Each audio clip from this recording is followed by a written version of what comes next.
अगर आप हरिद्वार आते हैं तो आप अपने ट्रिप में ऋषिकेश को ज़रूर और ज़रूर शामिल कीजिएगा, क्योंकि ये जगह इतना ज़्यादा खूबसूरत है।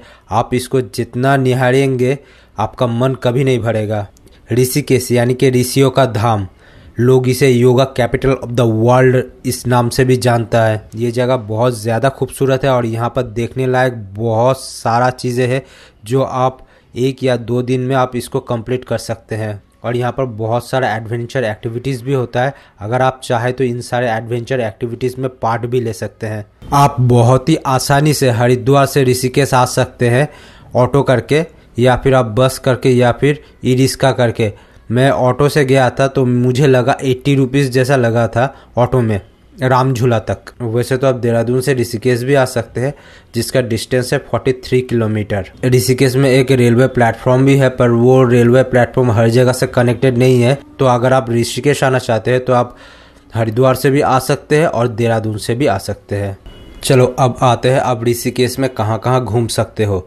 देखो, ऋषिकेश में तो घूमने के बहुत सारे जगह है, जिनमें से एक है परमार्थ निकेतन, जहाँ पर एक शिव जी के बहुत बड़ा मूर्ति गंगा के किनारे रखा हुआ है, जिसका हाइट है करीबन 14 फीट।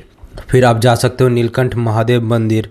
फिर आप जा सकते हो नीलगढ़ वाटरफॉल, जहाँ पर आप 15-20 मिनट ट्रेक करके आप एक वाटरफॉल के करीब पहुँच सकते हो, जो वाटरफॉल देखने में बहुत ही खूबसूरत है। फिर आप जा सकते हो बीटल्स आश्रम। बीटल्स इंग्लिश का एक बहुत ही फेमस रॉक ब्रांड है। वो लोग यहाँ पर आया था और यहाँ पर आके मेडिटेशन किया था, तो इसलिए ये जगह काफी फेमस हो गया है। तो अभी उस जगह का नाम पड़ गया है बीटल्स आश्रम। फिर आप त्र्यंबकेश्वर टेम्पल जा सकते हो। फिर आप भारत टेम्पल जा सकते हो। उसके बाद आप त्रिवेणी घाट का आरती भी दर्शन कर सकते हो। फिर ऋषि कुंड, उसके बाद लक्ष्मण झूला, राम झूला, ये सारे जगह भी आप जा सकते हो। देखो, यहाँ पर दिखाया जा रहा है बजरंगबली जी जब छोटे थे तब उसको उसके माता खाना खिला रहा है, लड्डू खिला रहा है। अब उसको अब क्या दिमाग में चला, क्या वो लड्डू को, सूरज को देख के उसको लड्डू लगने लगा, तो वो चला गया सूरज को खाने के लिए।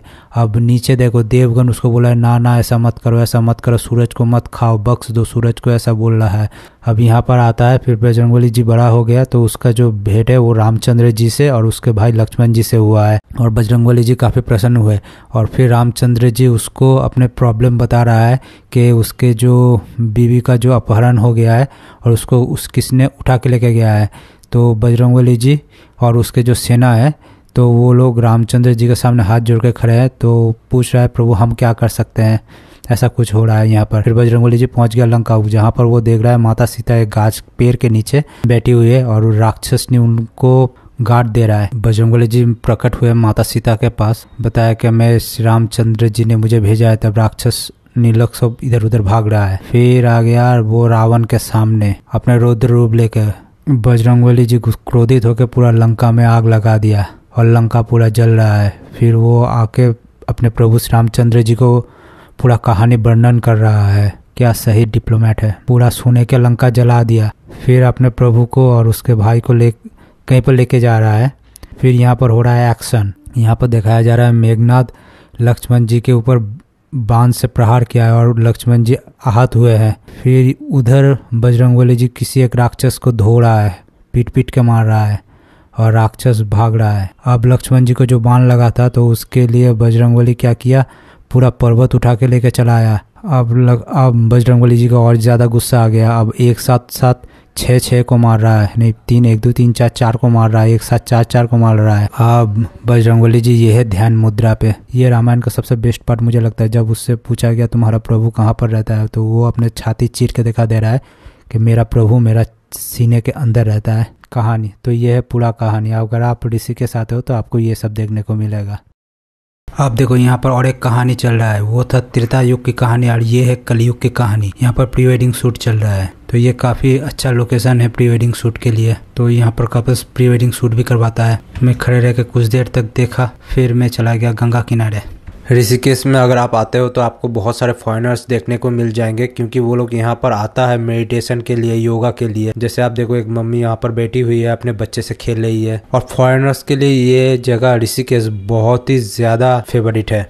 देखो, अब आते हैं ऋषिकेश में आप क्या क्या एडवेंचर एक्टिविटी कर सकते हो। ऋषिकेश बहुत ही फेमस है एडवेंचर एक्टिविटीज़ के लिए, और आप यहाँ पर बहुत सारे एडवेंचर एक्टिविटीज़ कर सकते हो, जिनमें से आपका हो गया बंजी जंपिंग हो गया, फिर फ्लाइंग फॉक्स जाइंट स्विंग हो गया, फिर रिवर राफ्टिंग हो गया, एयर सफारी हो गया, फिर आपका जिप लाइन हो गया, ये सारे चीज़ें आप ऋषिकेश में कर सकते हो। और इनमें से बहुत ही ज़्यादा फेमस है रिवर राफ्टिंग। देखो, अगर आप रिवर राफ्टिंग करना चाहते हो तो उसके लिए अलग अलग रेट है। जैसे आप अगर क्लब हाउस टू नीम बीच अगर आप रिवर राफ्टिंग करना चाहते हो तो उसके लिए अलग रेट है। शिवपुरी टू नीम बीच अगर आप रिवर राफ्टिंग करना चाहते हो तो उसके लिए अलग रेट है। मेरिन ड्राइव टू नीम बीच अगर आप करना चाहते हो तो उसके लिए अलग रेट है। फिर कुडियाला टू नीम बीच अगर आप रिवर राफ्टिंग करना चाहते हो तो उसके लिए अलग रेट है। जैसे आप क्लब हाउस टू नीम बीच अगर रिवर राफ्टिंग करना चाहते हो तो वो रिवर राफ्टिंग जनरली 9 किलोमीटर का होता है और उसके लिए 600 रुपीज़ चार्जेस लगता है। और शिवपुरी टू नीम बीच का जो रिवर राफ्टिंग होता है वो 15 किलोमीटर का रिवर राफ्टिंग होता है, उसके लिए 1000 रुपीज़ लगता है।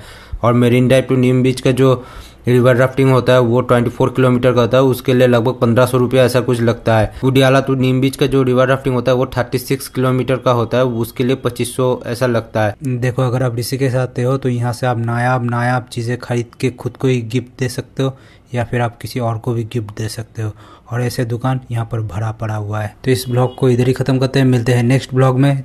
तब तक के लिए गुड बाय। और हाँ, अगर चैनल सब्सक्राइब नहीं किया है तो चैनल सब्सक्राइब भी कर दो।